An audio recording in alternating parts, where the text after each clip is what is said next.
ইকুইলিব্রিয়ামের ক্লাসে স্বাগতম। Chemical equilibrium অর্থাৎ রাসায়নিক সাম্যাবস্থা। সো প্রথমে জানতে হবে যে কেমিক্যাল ইকুইলিব্রিয়ামটা কি। So chemical equilibrium is a state of a chemical reaction, অর্থাৎ একটা রাসায়নিক বিক্রিয়ার এমন একটা দশা। কেমিক্যাল ইকুইলিব্রিয়ামটা হচ্ছে রাসায়নিক বিক্রিয়ার, ধরো একটা রাসায়নিক বিক্রিয়ার এই এতটুকু পর্যন্ত এতটুকুর মধ্যে শেষ হয়ে গেছে, বলছে এখানে ধরো যে কোনো একটা দশা, যেই দশায় in which forward and reverse reaction occur at the same rate, অর্থাৎ সম্মুখমুখী বিক্রিয়া এবং পশ্চাৎমুখী বিক্রিয়ার হার সমান হয়, এবং দ্য কনসেন্ট্রেশন অফ দ্য রিয়াক্টেন্টস অর্থাৎ যারা বিক্রিয়ক এবং প্রোডাক্টস মানে হচ্ছে উৎপাদ আর কনস্ট্যান্ট অর্থাৎ বিক্রিয়ক এবং উৎপাদের ঘনমাত্রা সমান থাকে, সেই অবস্থাটাকে বলে কেমিক্যাল ইকুইলিব্রিয়াম। দেখো এখানে বলা আছে যে কেমিক্যাল ইকুইলিব্রিয়ামটা কি, যে যেই অবস্থায় chemical equilibrium is the state of chemical reaction, অর্থাৎ কেমিক্যাল রিঅ্যাকশনের এমন একটা অবস্থা যেখানে ফরওয়ার্ড এবং রিভার্স রিঅ্যাকশনের সেম রেটে থাকে এবং তাদের ঘনমাত্রাও কি হয়, রিঅ্যাকটেন্ট এবং প্রোডাক্টের ঘনমাত্রাও কি থাকে, কনস্ট্যান্ট থাকে। আচ্ছা, যেমন একটা দেখো, ধরো একটা বিক্রিয়া, ধরো এ প্রোডাক্টের সাথে বি প্রোডাক্টের বিক্রিয়া হলো, সি প্রোডাক্ট এবং ডি প্রোডাক্ট তৈরি হলো। বলো এই দুইটা যখন তুমি বিক্রিয়া করাবা, এই দুইটার পরিমাণ কমতে থাকবে কিনা আস্তে আস্তে, এবং এই দুইটার পরিমাণ তো বাড়তে থাকবে, তাই না? তার মানে এ এবং বি যখন বিক্রিয়া করব তাদের পরিমাণ কমতে থাকবে, তার পরিমাণ বাড়তে থাকবে। সো এটাই বলছে যে এই যে ফরওয়ার্ড রিঅ্যাকশন, অর্থাৎ উৎপাদের এই যে এই দুইটার পরিমাণ কমতেছে কমতেছে কমতেছে কমতেছে যাচ্ছে, এটা হচ্ছে ফরওয়ার্ড রিঅ্যাকশন। আর রিভার্স কি, এটা আস্তে আস্তে কম থেকে বাড়তেছে, যে কমতে কমতে কমতে বাড়তেছে, এটা হচ্ছে রিভার্স রেট, এটা ফরওয়ার্ড রেট। এই দুইটা একটা সময় কি হবে, ও কমতে কমতে কমতে কমতে ও বাড়তে বাড়তে এমন একটা অবস্থা হবে যে ও যে পরিমাণ হচ্ছে তৈরি করতেছে ও, সো এই ফরওয়ার্ড রেট এবং রিভার্স রেট একটা সময় যাইতে যাইতে দুজনে এমন একটা পজিশনে চলে যে ফরওয়ার্ড রেট এবং দেখো রিভার্স রেট, দেখো এই পজিশনে কি দুজনেই সমান। এই অবস্থাটাকে বলেছি ইকুইলিব্রিয়াম। সময় এইদিকে সময়, এ বরাবর হচ্ছে রেট, বিক্রিয়ার হার। এই যে এখানে বলছে যে এবি হচ্ছে রিয়েক্ট এবং তৈরি করে কি, এবি রিয়েক্ট করে বিক্রিয়া করে এবং উৎপন্ন করে সি এবং ডি। দেখো এ এবং বিক্রিয়া করে এদের কি পরিমাণ কমতেছে, এই জন্য বলছে the concentration of A and B decrease and those C and D increase, অর্থাৎ এ এবং বি এর বিক্রিয়া ঘনমাত্রা কমতেছে, যেহেতু এরা দুজন বিক্রিয়া করে এটা তৈরি করতেছে, তার মানে এটার পরিমাণ করে এটার মান বাড়তেছে, তার মানে এটার কনসেন্ট্রেশন কমতেছে এটার পরিমাণ বাড়তেছে, এটাই বলছে। That means rate of forward reaction decrease, অর্থাৎ ফরওয়ার্ড রিয়াকশন কমতেছে, and the rate of backward reaction increase, অর্থাৎ ব্যাকওয়ার্ড রিয়াকশন বাড়তেছে। when the forward reaction and the backward reaction is reaction সমান সমান ব্যাকওয়ার্ড রিয়াকশন, বলছে যখন ফরওয়ার্ড এবং reaction backward reaction সমান হবে তখন সেই অবস্থাটাকে বলে ইকুইলিব্রিয়াম। জাস্ট ব্যাখ্যা, পরীক্ষা 2 থেকে 3 মার্কের জন্য আসে তো ইকুইলিব্রিয়ামের ব্যাখ্যা, এবারও আসার সম্ভাবনা খুব বেশি, সুতরাং একদম ইজি একটা ডেফিনেশন। ওকে, আরেকটা ডেফিনেশন আছে মোল ফ্র্যাকশন।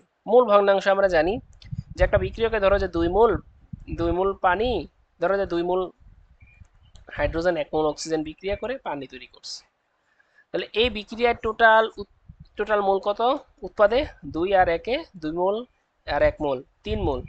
এখন আমি অক্সিজেনটা যদি হিসাব করি, অক্সিজেনের হচ্ছে 1 মোল, কিন্তু টোটালটার সাপেক্ষে হচ্ছে 3 মোল, মানে টোটাল 3 মোলের সাপেক্ষে অক্সিজেন আছে 1 মোল।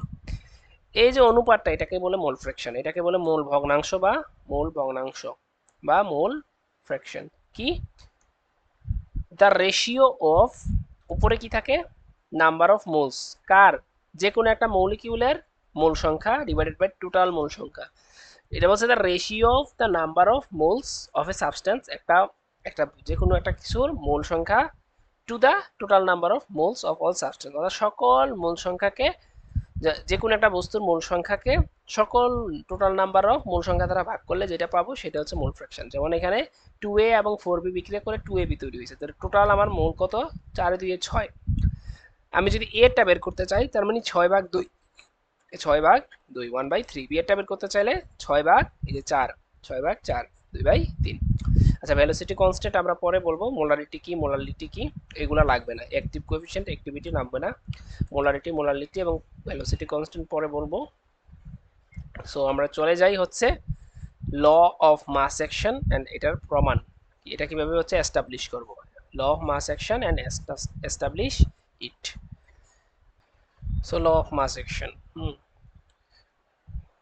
কি বলছে, ল অফ মাস অ্যাকশন মূলত হচ্ছে রেট অফ কেমিক্যাল রিঅ্যাকশন নিয়ে বলছে। the rate of chemical reaction at a given temperature, অর্থাৎ একটা কেমিক্যাল রিঅ্যাকশনের রেট মানে রেট একটা নির্দিষ্ট তাপমাত্রায় proportional to the active mass of their reactant present in the system, অর্থাৎ তাদের কার প্রপোর্শনাল, তাদের অ্যাক্টিভ মাসের প্রপোর্শনাল। যারা হচ্ছে কোথায় reactant present in the system, যারা যেসব বিক্রিয়াগুলা আমার বিক্রিয়ায় উপস্থিত। একটা বিক্রিয়া ধরলাম A A B B B A mole, এবং একটা এটা হচ্ছে মেন, এটা হচ্ছে মোল এ মোল, এবং এটা হচ্ছে বি একটা বিক্রিয়ক বি মোল, এবং সি একটা বিক্রিয়ক সি মোল। সি মোলের হচ্ছে এটা সি মোল, এটা ডি মোল, এটা ডি উৎপাদ, এটা সি উৎপাদ। So law of mass action অনুযায়ী রেট অফ রিয়াকশন হবে, এটা যেহেতু ফরওয়ার্ড রিয়াকশন, এটা ব্যাকওয়ার্ড রিয়াকশন, তাহলে ফরওয়ার্ড রিয়াকশন কার সমানুপাতিক, তাদের ঘনমাত্রার সমানুপাতিক। এই জন্য এই যে ঘনমাত্রা উপরে এ, উপরে যত মূল আছে অতটা গুণ উপরে যাবে, যত মূল আছে অত উপরে যাবে। তাহলে আমি যদি সমানুপাতিক চিহ্ন তুলি, তাহলে ফরওয়ার্ড রিয়াকশনের জন্য একটা ধ্রুবক দিতে হবে, সেটা কে এফ। সেমনিভাবে ব্যাকওয়ার্ড রিয়াকশনের জন্য আর রেট অফ রিয়াকশন কত হবে, আর ব্যাকওয়ার্ড, এটা হবে তার মোলগুলো উপরে গুণ হবে, মোলগুলো উপরে গুণ হবে, এবং সমানুপাতিক চিহ্ন দিলে একটা কেবি বসাইলাম। এখন সাম্য অবস্থায় কি, ফরওয়ার্ড রিয়াকশন আর ব্যাকওয়ার্ড রিয়াকশন সমান থেকে আমরা এটা পড়ে আসছি ইকুইলিব্রিয়ামের সংজ্ঞায়, তাহলে দুইটা সমান। এখন আমরা দেখো এটার জায়গায় তার মানগুলো বসাইলাম দুইটা, বসানোর পরে কে এফ কে কেবি দ্বারা ভাগ দিলে এ ওই পাশে গিয়ে ভাগ হবে কিনা, ভাগ হবো। কে এফ বাই কেবি কে বলে কেসি, অর্থাৎ ইকুইলিব্রিয়াম কনস্ট্যান্ট কেসি। এটাই হচ্ছে ল অফ মাস অ্যাকশনের এস্টাবলিশমেন্ট। কেসি সমান এই যে প্রপোর্শনাল টু কার, কার প্রপোর্শনাল, এই যে relative mass, active mass of the reactor, active mass of the reactor. K C সমান সমান পাইলাম এই যে বিক্রিয়ক নিচে বিক্রিয়ক উপরে উৎপাদ। ওকে, সেকেন্ড প্রমাণ করতে হবে কেপি সমান কেসি সমান কে এক্স, অথবা relation between Kp Kc and K x, এটা প্রমাণ করতে হবে। সেটা প্রমাণের জন্য আমরা একটা বিক্রিয়া নিলাম, এবি বিক্রিয়ক এবং তাদের মোল এবি, এল এম হচ্ছে উৎপাদ। এটা কেন সি নিলাম না, কারণ সি এখানে ঝামেলা হবে, এই জন্য আমরা সি নিই। এল এবং এম নিছি, এবং এল মোল এম মোল। তাহলে আমরা জানি কেসি সমান কি, বিক্রিয়ক ডিভাইডেড বাই উপরে উৎপাদ লিখলাম, এবং এটাকে এইভাবে প্রকাশ করা যায়, এই যে ঘনমাত্রাকে, এটা দেখো এল এর ঘনমাত্রা হচ্ছে সি, নিচে এল লিখবো, সি এল এর ঘনমাত্রা সি এল, উপরে হচ্ছে তার মূল সংখ্যা, উপরে মূল সংখ্যা, ইন্টু এম এরটা লিখবো, এম এর ঘনমাত্রা সি এম, এটা জাস্ট এদিকে এদিকে হয়েছে, আগে পরে গুণ হলে কোনো সমস্যা নেই। এম এর ঘনমাত্রাকে লিখবো এম দ্বারা, উপরে তার মূল সংখ্যা, তেমনি ভাবে এরটা হবে সি এ, উপরে হবে তার মূল সংখ্যা সিবি। তেমনি ভাবে কেপি, কেপি হচ্ছে প্রেসারের জন্য, তার মানে এই সি এর জায়গায় জাস্ট পি হবে। ওকে, পি এল বাই এল, এল এর প্রেসার উপরে এল, এটা হচ্ছে এ এর প্রেসার, জাস্ট বিক্রিয়ক উৎপাদ। ওকে, সো এখন আমরা জানি যে PB is equal to nRT, V K ওই পাশে পাঠা দিলে এন বাই ভি হবে আরটি, এন বাই ভি হচ্ছে ঘনমাত্রা সি, তাহলে P is equal to CRT. Just এইখানে আমি যে কেপি পাইছি, কেপির এই যে পি এর জায়গায় আমি সি বসাই দিব। এখন দেখো পি এর জায়গায় সি, তাহলে পি এর জায়গায় সি, আর তো কনস্ট্যান্ট সবার জন্য সমান, তাহলে আর এর জায়গায় এল বসবে না, সি এর জায়গায় জাস্ট এই যে এল এল বসলো মাথায়। পি এর জায়গায় যেহেতু বসি, পি এর উপরে এল ছিল তাই সবার উপরে এল, এখানে যেহেতু সবার এই যে এন ছিল, এই যে সি এর মধ্যেই এন বসবে, বাকিটা কনস্ট্যান্ট তাই বসে নাই, মাথায় এম ছিল তাই এম, নিচে সিমিলারলি উপরে মাথায় এ, উপরে বি। এখন আরটি আলাদা করে নাও, এই যে আরটি এল আর এম যোগ করলে কি হবে, আরটি এল উপরে আরটি এম, তো দুইটা গুণ করলে কি পাওয়ার যোগ হয়, এল প্লাস এম, নিচে ওটি হবে এ প্লাস বি। আর এখানে সিএল সিএন একসাথে নিয়ে আসলাম, সিএম সিএ সিবি একসাথে নিয়ে আসলাম। এখন এটা সমান আমরা কি জানি, কেসি না, সুতরাং এটা সমান পেলাম কেসি। আর এটা হচ্ছে আরটি, দেখো উপরেরটা থেকে যদি এক লাইনে নিয়ে আসতে চাই, উপরেরটা থেকে নিচেরটা বিয়োগ করতে হবে না, উপরেরটা থেকে নিচেরটা বিয়োগ, এবং এটাকে আমরা লিখবো, এটাকে আমরা ডেল এম ডেল, এই সংখ্যাটাকে ডেল এন দ্বারা প্রকাশ করবো, অর্থাৎ উৎপাদের মূল সংখ্যা বিয়োগ বিক্রিয়কের মূল সংখ্যা। ডেল এন কি, উৎপাদের মূল সংখ্যা, আবারও বলি অঙ্ক করতে হবে, উৎপাদের মূল সংখ্যা বিয়োগ বাই বিক্রিয়কের মূল সংখ্যা, তাহলে কেপি সমান কেসি ইন্টু আরটি ডেল এন। এখন যদি কোনো কারণবশত ডেল এন এর মান জিরো হয়, তাহলে এটার মান হবে জিরো, আর জিরো হলে এটা ওয়ান হয়ে যায়, তাহলে ওয়ান চলে গেল, তাহলে কেপি সমান কেসি, প্রমাণ পাইলাম।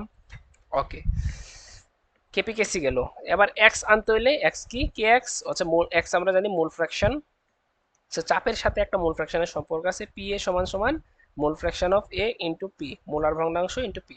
তেমনি বি এর জন্য বের করব সি, এল এর জন্য, এম এর জন্য। তো আমরা কেপি সমান এটা জানি না, জাস্ট এই এল এর জায়গায় আমরা এই যে এল এর জায়গায় এক্সএল পি বসাবো, এক্সএল পি উপরে এল ছিল তাই এল, এম এরটায় এই যে এম এর জায়গায় হচ্ছে এটা বসাবো, এটা পি হবে, হ্যাঁ এটা পি হবে, এই যে জাস্ট বসাইলাম।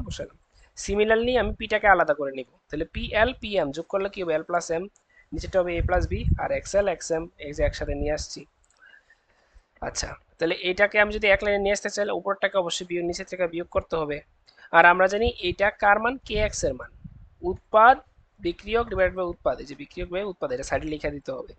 তাহলে এইটা মান হচ্ছে ডেলেন, তো ডেলেন দ্বারা প্রকাশ করবে কেপি সমান কে এক্স ইন্টু ডেলেন। এই সূত্রগুলো কিন্তু মাথায় রাখা, ম্যাথ করা লাগবে, এগুলো মাথায় রাখা লাগবে এই সূত্রগুলো। তাহলে এইটার মান যদি 0 হয় তাহলে এটা 1 হয়ে যাবে, তাহলে কেপি সমান কে এক্স, তাহলে কেপি সমান কে সি পাইলাম, আবার কেপি সমান কে এক্স পাইলাম, তাহলে সুতরাং KP K C K x সমান, এটাই আর কি। এখন এগুলো দ্বারা ম্যাথ করতে হবে। সো এই চ্যাপ্টারটা অনেক ছোট, 19টা পেজ পিডিএফ, সো হোয়াট, কিন্তু চ্যাপ্টারটা অনেক ছোট, অনেক তাড়াতাড়ি শেষ করা যাবে কারণ মুখস্থ পড়া এখানে নাই, বেশি একটা নাই, শুধুমাত্র লাশ হাতিলের নীতি ওইটাও বানায় লেখা যাবে জিনিসটা বুঝলে। ওকে, সো আমরা পরে হচ্ছে কিছু ব্যাখ্যায় চলে যাব, সেটা পার্ট বিতে আমরা বলবো, পার্ট 2 তে।